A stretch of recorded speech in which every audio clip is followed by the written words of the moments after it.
우리 한 사람이 기나긴 인생을 살아갈 동안에요, 좋은 날만 있는 것은 아닌 것 같습니다. 때로 날씨로 비유하자면 화창한 날도 있지만 또 때로는 폭풍우가 몰아치는 날도 있을 것입니다. 오늘 본문 시편을 기록한 다윗도요, 그가 24시간 하나님을 예배했던 참 영적으로 충만한 삶을 살았던 그런 화창한 날을 보냈던 시간도 있었지만 오늘 본문을 통해서 다윗은 마치 폭풍우가 몰아치는 듯한 전혀 괜찮지 않은 시간을 보내고 있다라고 시를 통해서 고백을 하고 있습니다.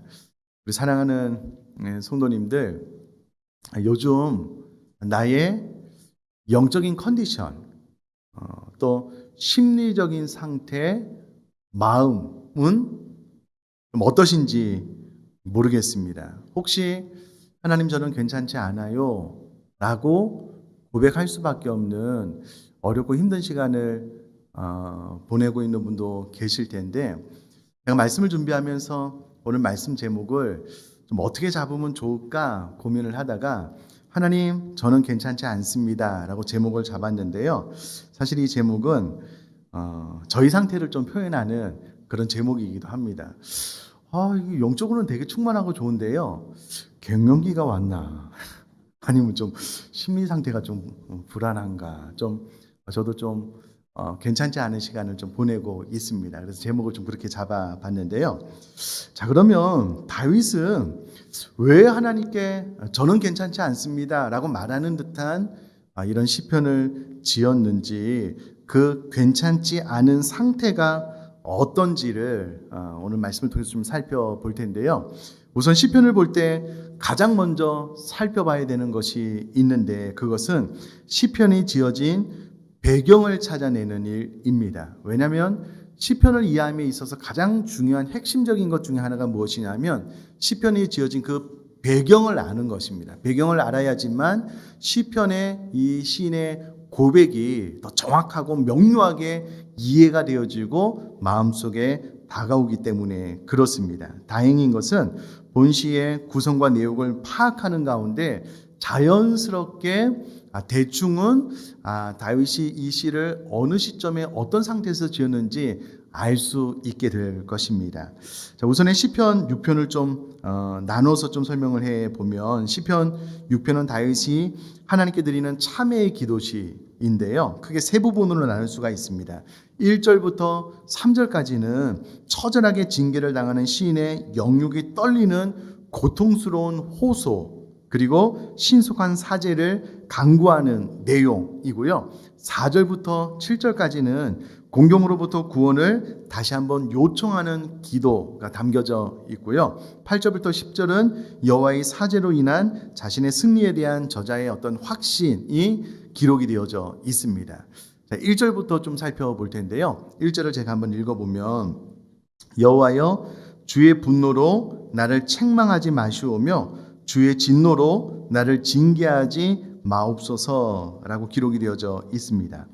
여기서 그 책망한다라는 말을 원어로 찾아보면 바른 사실을 지적함으로써 잘못한 자를 책망하는 것을 의미하는 단어입니다. 또 징계라는 단어도 원어적으로 보면은요, 이 원어는 교육적 상황에서 주로 사용된 단어였었는데요, 교훈하고 징계하는 것을 의미합니다. 그럼 이 단어가 어디에 사용되었는지를 좀 찾아보면은요, 하나님의 그 언약 백성인 이스라엘 백성들이 잘못된 길로 갈 때에 그들에게 가하는 사랑의 매를 표현을 할 때에 바로 이 징계라는 단어를 썼다라는 것을 알 수가 있습니다. 그러므로 이 두 단어를 다윗이 사용하고 있는 것을 통해서 다윗은 지금 본인이 하나님 앞에 잘못한 것이 있어서 하나님께서 자신을 바른 사실을 지적함으로써 깨우치고 있고,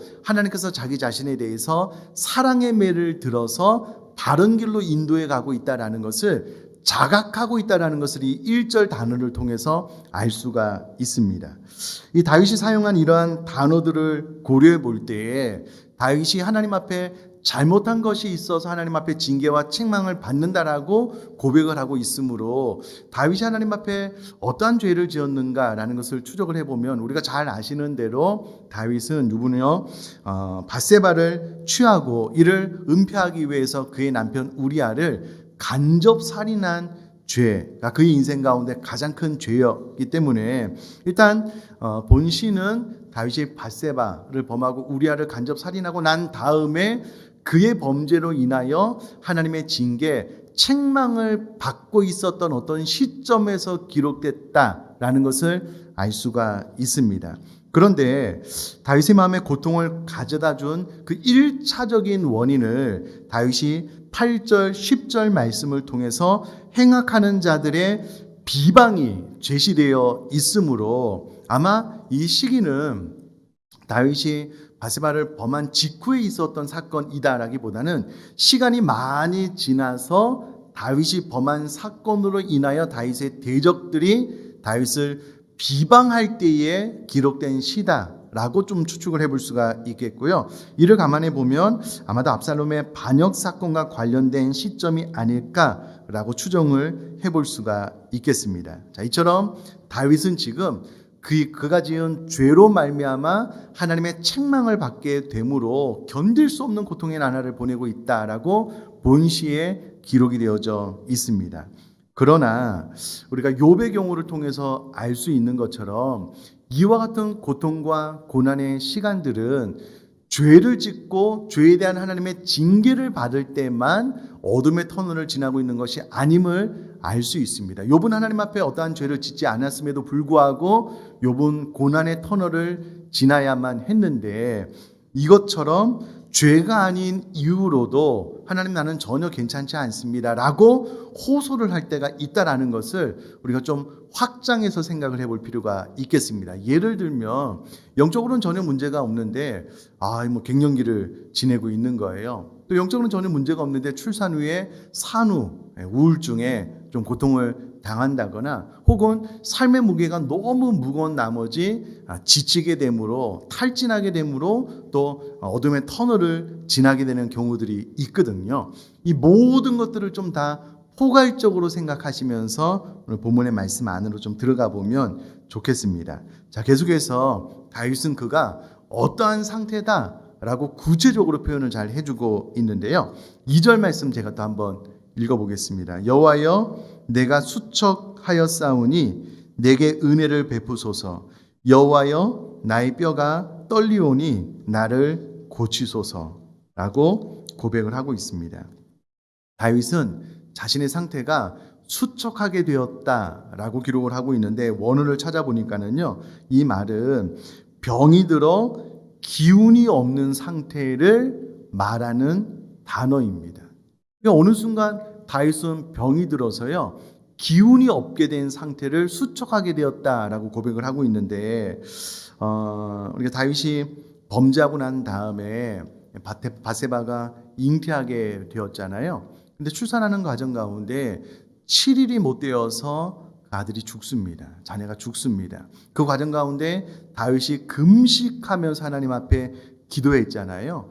이것을 통해서 아마도 다윗은 그의 범죄로 말미암아 하나님 앞에 기도하는 가운데 몸에 질병을 얻게 되지 않았을까라고 추측을 해볼 수가 있습니다. 어찌되었건 다윗이 지금 육체의 고통이 심하다라는 것을 수척하였다라는 단어를 통해서 표현을 하고 있고요. 또 나아가서 얼마나 그 마음속에 심령의 고통이 심했던지 나의 뼈가 떨린다라고 표현을 하고 있습니다.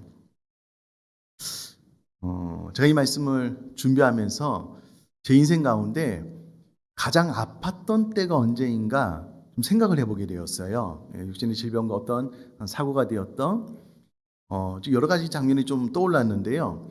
그 아팠던 시간에도 제가 스스로 내 뼈가 떨릴 정도로 힘들다라고 고백했던 적은 한 번도 없었던 것 같아요. 암만 아파도 너무 아파서 지금 막 내 뼈가 떨린다 이렇게 고백한 적은 한 번도 없었던 것 같아요. 그러므로 지금 다윗이 고백하는 여호와여 나의 뼈가 떨린다라고 고백할 정도면 지금 다윗의 육신의 질병뿐만 아니라 그의 죄로 말미암아 심리적인 정신적인 충격이 얼마나 심했는지를 알 수가 있는 대목입니다. 뿐만 아니라 3절로 넘어가서요. 나의 영혼도 매우 떨리나이다. 여호와여 어느 때까지니까? 라고 고백을 하고 있는데요. 여기서 말하는 나의 영혼은 인간의 생명의 근저를 이루고 있는 마음을 지칭하는 단어입니다. 그러니까 육신이 너무 아파서 떨리는데 뿐만 아니라 자신의 영혼을 통틀어서 그 마음 전체를 통틀어서 주체할 수 없을 정도로 떨립니다 라고 고백을 하고 있는 것입니다. 이것이 다윗에게 더 배가 되는 고통으로 찾아온 이유는 이어서 고백한 어느 때까지니까 라는 고백을 통해서 알 수가 있는데요.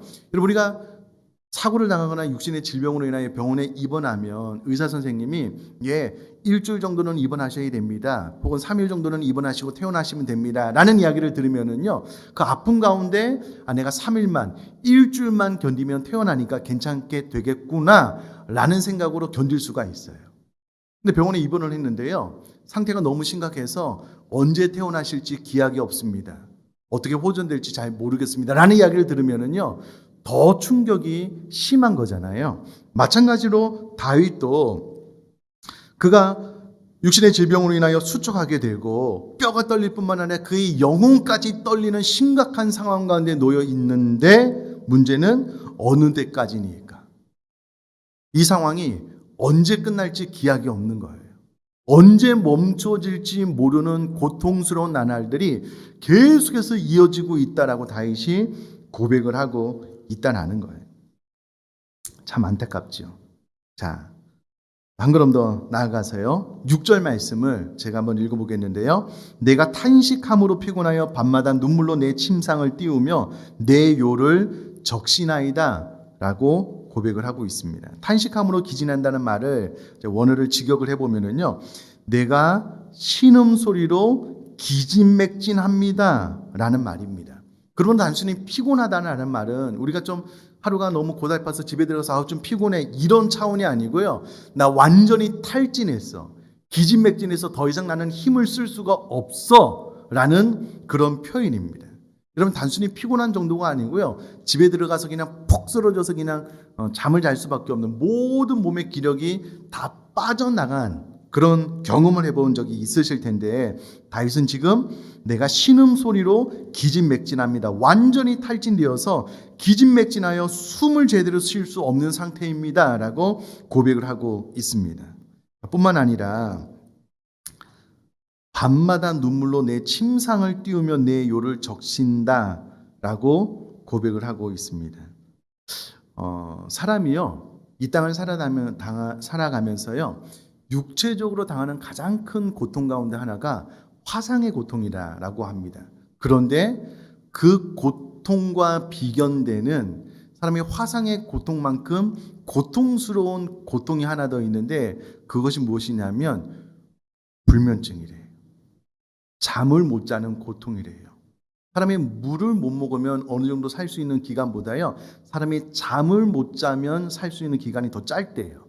물을 못 먹어도 사는 기간보다요, 잠을 못 자면 죽는 기간이 더 빠른 거예요. 그만큼 잠을 못 이루는 고통이 심하다는 거예요. 왜냐하면 사람이 하루에 피곤을 아무리 가지고 있어도요, 숙면을 취하고 나면 그 다음날 그래도 어느 정도 좀 힘을 얻잖아요.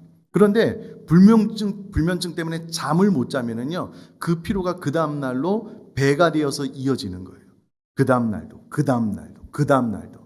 이게 계속해서 쌓이게 되면은요, 사람이 미치게 되는 거예요. 미치게 되는 거예요.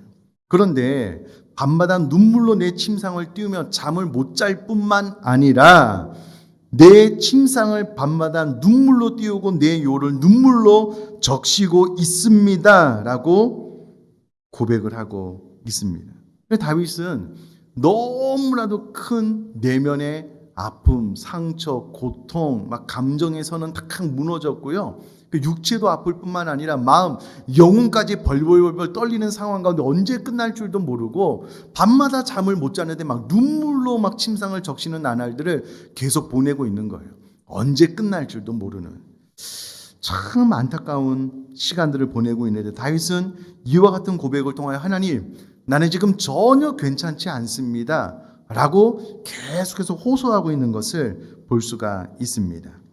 자, 마지막으로요. 7절 말씀 제가 한번 읽어볼 텐데, 내 눈이 근심으로 말미암아 쇠하며 내 모든 대적으로 말미암아 어두워졌나이다 라고 고백을 합니다. 그럼 사람을 저와 여러분들이 딱 봤을 때요, 상대방이 참 건강하다라는 것을 제일 첫 번째 알 수 있는 것은요, 상대방의 눈을 딱 보면 알 수 있어요. 눈을 딱 보면 초롱초롱하고 선명하잖아요. 눈이 살아있잖아요. 반드시 그분도 건강한 거예요. 처음에 딱 만나는 순간 두 눈이 이렇게 충혈되어 있는 거예요. 네.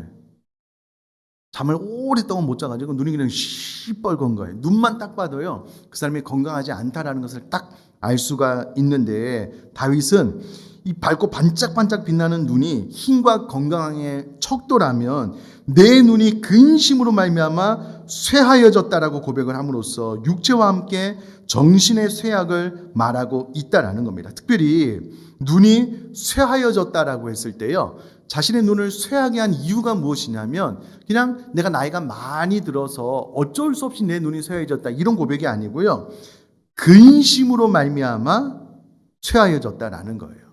그러니까 여러분, 사람의 육체가 정신적인 이유로 타격을 입으려면은요, 사람의 정신이 한도 끝도 없이 붕괴되어져야지만 이 정신적인 이유로, 심리적인 이유로 육신에 타격을 입거든요. 그런데 다윗은 그의 근심이 얼마나 심각했는지, 그의 근심으로 말미암아 자신의 눈이 쇠하여졌다라고 고백을 하고 있습니다. 또 하나의 이유는 내 모든 대적으로 말미암아 어두워졌다라고 고백을 하는데, 어두워졌다라는 말을 원어로 찾아보니까 본래 있던 자리에서 이탈되어 옮겨지고 무너진 모습을 나타내는 단어입니다. 그러니까 원래 있던 자리에서 완전히 이탈해서요, 더 이상은 희망이 없다라는 그런 말을 어두워졌다라는 말 안에 포함을 하고 있는데, 이렇게 된 이유가 어디 있냐면 내 모든 대적으로 말미암아 그렇게 되었다라고 고백을 합니다. 여러분, 여기서 대적을 다윗을 미워했던 사람들로 이해를 하면 맞습니다. 그런데 여기서 말하는 대적은요, 정말 다윗을 미워했던 사람뿐만이 아니라 다윗 가까이에서 다윗이 힘든 시간을 보낼 때에 위로하고 보듬어주고 칭찬하고 격려해 줘야 될 가장 가까이에 있는 사람도 포함하고 있다는 것을 이해하시면 좋겠습니다. 이것을 어떻게 알 수 있냐면 당시에 사회적인 어떤 흐름, 문화가 어떠했냐면요, 당시 사회에서는 질병과 고통을 당하는 사람들을 위로하기보다는요, 경멸했습니다. 왜냐하면 그 문화 안에서 그와 같은 고통을 당하고 있는 자들은 하나님 앞에 범죄함으로 하나님께서 그와 같은 징계를 내리시기 때문에 신의 저주를 받았다고 여겼기 때문에 그런 자들과 교제를 단절하거나 더 정죄하는 문화가 있었거든요. 어떻게 알 수 있느냐? 성경의 욥기를 통해서 정확하게 이야기를 해주고 있는데요, 욥의 경우도 그것을 잘 나타내주고 있습니다. 제가 욥기 2장 11절로 13절까지 말씀을 한번 읽어볼 테니까 한번 들어보시면 좋겠습니다. 그때에 욥의 친구 세 사람이 이 모든 재앙이 그에게 내렸다함을 듣고 각각 자기 지역으로부터 이르렀으니 곧 대만 사람 엘리바스와 수아 사람 빌닷과 나아마 사람 소발이라. 그들이 욥을 위문하고 위로하려 하여 서로 약속하고 오더니 눈을 들어 멀리 보매 그가 욥인 줄 알기 어렵게 되었으므로 그들이 일제히 소리질러 울며 각각 자기의 겉옷을 찢고 하늘을 향하여 티끌을 날려 자기 머리에 뿌리고 밤낮 7일 동안 그와 함께 땅에 앉았으나 욥의 고통이 심함을 보므로 그에게 한마디도 말하는 자가 없었더라. 여러분, 욥에게 닥친 시련을 그의 가까운 절친, 친구들이 듣게 돼요. 각자의 지역에서 욥을 위로하기 위해서 온 거예요. 근데 친구들이 욥을 딱 발견했는데 온몸에 막 기와장으로 팍팍팍 긁어야 되는 피부병이 막 발아해져서 욥이 이제 알아보지도 못할 상황이 눈앞에 펼쳐져 있는 거예요. 그래서 어떤 말로도 위로할 수 없구나라는 것을 깨닫고요, 7일 동안 욥과 함께 죄를 뒤집어 쓰고 땅에서 무언으로 위로해 주는 것을 보게 됩니다. 이제 그것을 오늘 본문이 이야기를 하고 있거든요. 하는 성도님들, 정말 친한 친구가 장례를 경험하게 되었어요. 그게 부모님이나 그 일가 친척이 이제 죽게 되어서 장례시장에 갔어요. 저 어른들이 정말 사랑하는 친구예요. 얼마 동안 그 장례시장에 머물다 오셔요? 네. 얼마 동안 그곳에 머물다가 위로해주고 오셔요? 진짜 가까운 친구면. 여러분, 하루 이틀을 넘기기가 쉽지 않잖아요. 욥의 친구들은 7일을 있으면서 위로해줬어요. 얼마나 가까운 친구이냐고요. 그런데 이런 욥의 친구들이요, 7일이 지나고 욥과 대화하는 가운데 이렇게 이야기하잖아요. 욥아, 네가 뭔가 하나님 앞에 잘못한 것이 있어서 이런 것이 아니냐. 회개해라. 회개해라. 자꾸 이야기를 하는 거야. 욥은 아니라고. 나는 뭘 잘못했는지 모르겠다고 이야기를 해도요, 끊임없이 욥의 새 친구들이 계속해서 욥이 네가 잘못해서 그런 것이다라고 공격해요. 아마 욥은 그가 당면한 현실의 고통도 컸겠지만 그의 친구들과 계속 대화를 나눈 것도 큰 고통이었을 것 같아요. 이것이 그때 당시의 흐름이고 분위기였거든요. 그러므로 다윗도 그가 당면한 이런 어려운 시간 가운데 대적들이 막 다윗을 공격하는데 안타까운 것은 그의 가장 가까이에 있어서 그를 위로하고 권면해 줘야 될 친구, 이웃들, 어쩌면 가족들도 다윗을 공격하지 않았을까? 시대의 문화를 통해서 우리가 유추를 해볼 수가 있지요.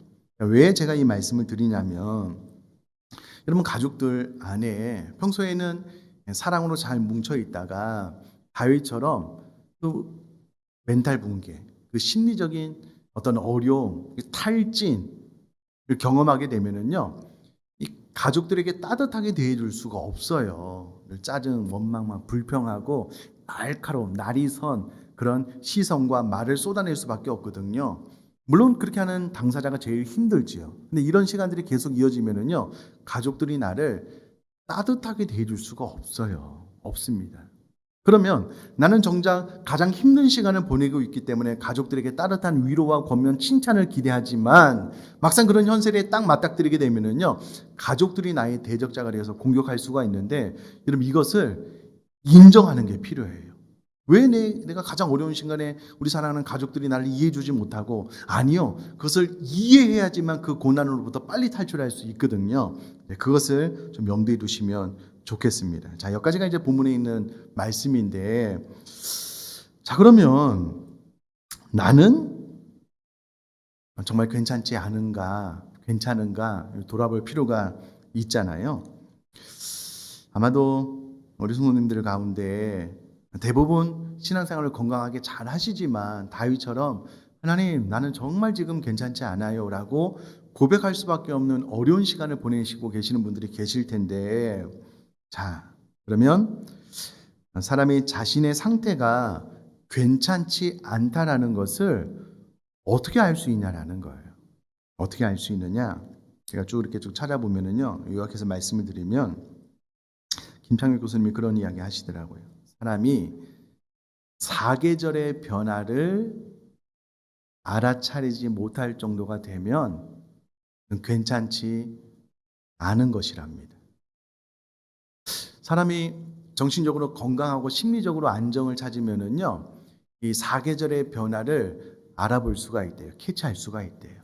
사람의 마음이 힘들어지고 괜찮지 않게 되면은요, 계절의 변화에 둔감해지는 거예요. 그것을 캐치할 만한 마음에 여유가 없는 거예요. 그러므로 사계절의 변화를 잘 느끼지 못하는 상태가 되면 괜찮지 않은 것이랍니다. 방긋방긋 웃는 사랑하는 아이, 자녀의 얼굴을 보면서 행복을 느꼈는데 어느 순간 그렇게 환하게 웃는 자녀들의 모습을 바라보면서 행복함을 느끼지 못하고 있다면 나는 지금 괜찮지 않은 것이랍니다. 가족들이 늘 고맙고 감사했는데 어느 순간 가족들의 표정이 보이지 않아요. 가족들의 어려움이 내 마음속에 들어오지 않아요. 가족들이 나 힘들어요 라고 하는 말들이 내 귀에 들어오지 않고 스쳐 지나가요. 그것이 내 마음속에 담겨지지 않아요. 그러면 나는 지금 괜찮지 않은 상태랍니다. 그 어떤 것에서도 즐겁지 않고 웃는 일이 점점 사라지고 있다면 나는 괜찮지 않은 것이랍니다. 그 어떤 것에서도 의미를 찾을 수 없고 평소에는 잘 감당을 했는데 이제는 모든 것들이 버겁게 느껴지는 거예요. 힘들게 느껴지고 힘에 부딪히고 있다면 괜찮지 않은 것이랍니다. 다윗처럼.